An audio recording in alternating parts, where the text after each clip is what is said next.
talking with MHK Daphne Caine. It's all about Syrian refugees, something that you've had your thoughts on since you got into House of Keys, and you brought the subject up again the other day, asking for this written answer. And we're recording this on the day after, so you've had your response. But before we get to that, why are you so interested in this subject still as well? Because they've battered you up before now, haven't they? Indeed, and I think it's a matter of unfinished business. I think the Isle of Man is a very wealthy nation in world terms, and we've had a really good tradition of stepping up to the plate in terms of our international obligations. And I know this was a huge issue on the hustings. Indeed, at the requisition meetings, I stated my position, got a small ripple of support and a bit of shock. Since the question was asked, the outpourings on social media are not the same as the my inbox filling up with very supportive messages. I've had students, human rights students, asking, supporting, questioning would they come back to the Isle of Man. But I think there is a silent majority, and obviously 1,000 residents who signed a petition headed by 4 charities going to the Chief Minister and saying a couple of years ago, we could do this, we could host Syrian refugees on the Isle of Man, and actually that would be the right thing to do. Okay, but let's remember what happened. They said no, but we're going to give money. Yeah, we're going to and throw they've money been at very it. generous. I mean, in terms of the international aid, they've donated a total of £1.5 million. It was last year, and I'm really heartened actually. The Chief Minister's response to my second question over the funding, he said 30,000 beneficiaries have received funding in Jordan. From the Isle of Man? The Isle of Man, to date, Isle of Man government funding has been used to help provide a vital lifeline for 30,250 beneficiaries in Jordan. I've never heard anything about this, have you, before? No. So this is all just done quietly somewhere? More, because my issue with it was all a bit vague. It goes into the United Nations High Commission for Refugees, working with thousands and thousands of people who've been bombed out of their homes, who've left with nothing, who are educated, family people. You know, we're not talking economic migrants, we're talking people who've had a well-to-do existence, a normal family life in an educated, cultured place, through no fault of their own, been bombed and had to leave for their own safety, sometimes with nothing, some of whom are going into a 2nd or 3rd year under shelters in refugee camps. And we're talking, an international appeal was put out to say, please can any world nations help? We cannot cope with this volume of people. And the vulnerable refugee status, they become vulnerable if they need medication, if they've got young children, if they're pregnant, if they have a disability of any kind. So my issue with it was the Isle of Man. I'd go back to the days of Sir Charles Carouche. Would he settle for the Isle of Man not stepping up to the plate and saying, we are a responsible nation, we are a compassionate jurisdiction, and we could accommodate a small number of families? I mean, if I'm not wrong here, we've never taken any, have we, from anywhere? Well, no, because the response has been that it comes from, we're not a nation state, we go through the Home Office. But if rural communities in Cumbria, the Isle of Bute has had 70, somebody sent a link yesterday saying, look how well they've settled into the community, they're now contributing, they're paying tax. We're talking people with skills, trades, education, IT professionals, medics.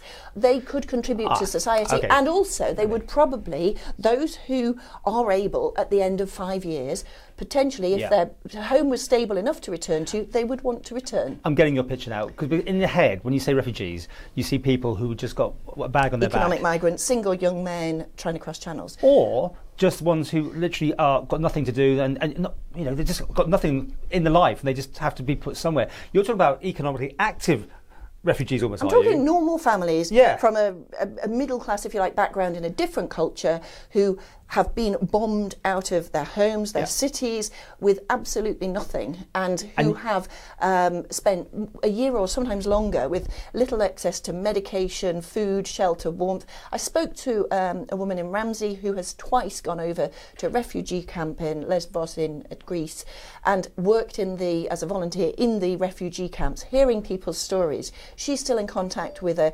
carpenter who has gone to, he managed to get a couple of tools out, went to Scandinavia, now has a thriving business shipping things he makes, carpentry all over the world. Who decides what would we, be getting in? I mean, would they have to fill in some sort of form to make sure they suited your needs? No, because it's under the Home Office scheme. So my understanding is, and I've still got a few more meetings coming up on this.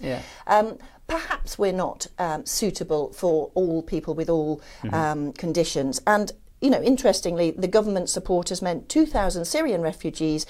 2,000 families have received cash assistance. They no longer have to choose between buying food, paying rent, buying essential medicine. 750 Syrian refugee families have received emergency shelter kits, and 1,100 families also receive winter survival kits. Again, nothing has been said about this until you asked the question. And it's Do you think they're not making enough of what they're doing then as well? I think it's all very low key, but this information is very heartening. It's saying, well, yes, that was a good thing, and that was considered for all very good reasons the appropriate action to take by the Isle of Man. So why wouldn't they do it? I mean, you worked with inside government. You were one of these people making releases. Don't you think that would given the social media backlash, I think there's a lot of sensitivity. I have huge sympathy for people who don't have enough on the island. So you see huge sums going away, and the Meals on Wheels service cut, people not having enough income, working 2 jobs. And you must be getting a backlash on that from people. 0 hours contract. Well, not personally. No. I'd welcome people to write to me if they feel strongly, particularly any constituents who have contacted me, and off-island students who are doing human rights,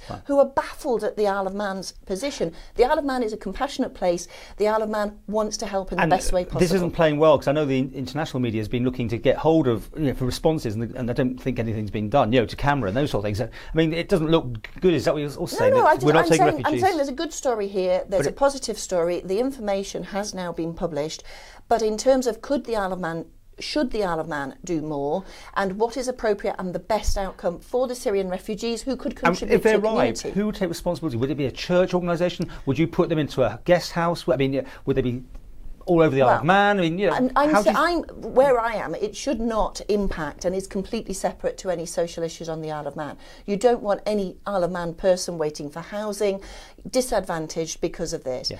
It's, to me, the Isle of Man can fulfil international obligations. It's not the same as the social situation on the island. So once you separate the issues, once you also have a better understanding of this particular international appeal for assistance with a particular group of refugees, we're not talking economic migrants, and we're talking principally families who have nowhere to go and no food and shelter. Well, and it's vetted, I understand, by the Home Office. Mm-hmm. They vet them, then they go to, in terms of Northern Ireland, they go to a Northern Ireland welcome centre, holding centre, where they're further vetted, and then they put out into communities.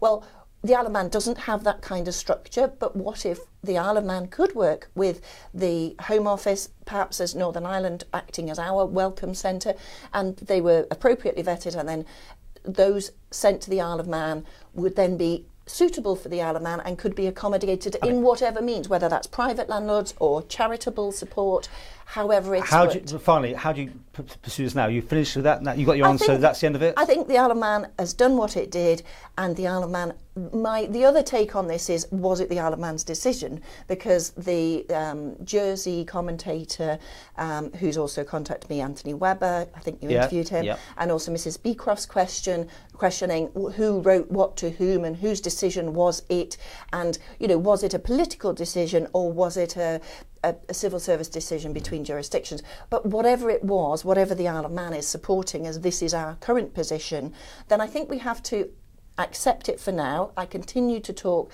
to volunteers, charities, and people who are working with refugees coming through Northern Ireland, and I look forward to finding out more, and actually what is the best way the Isle of Man can support refugees going forward.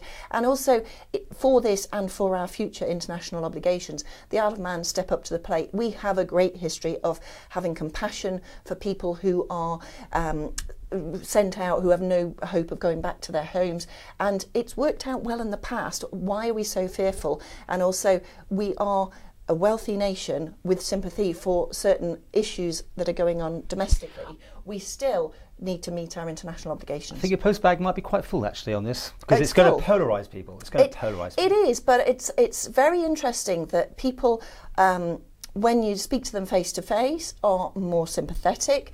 There's I think a lot of misunderstanding exactly the situation of the Syrian refugees, and speaking to most people who have seen, and it's gone off the agenda. Brexit has taken over the national BBC and international news agenda. Yeah. So there's less reporting on it. Some people saying, oh, the war's over now, they can all go back. The whole country is devastated. Main cities, they're bombed, artefacts and museum pieces. Well, wait to see what happens. We'll wait to see what happens, but I think the Isle of Man has done a good thing, a lot of support, and that's a good story. And I'll continue to talk to charities and happily work within the Isle of Man to see what could be the best outcome we can achieve for the future.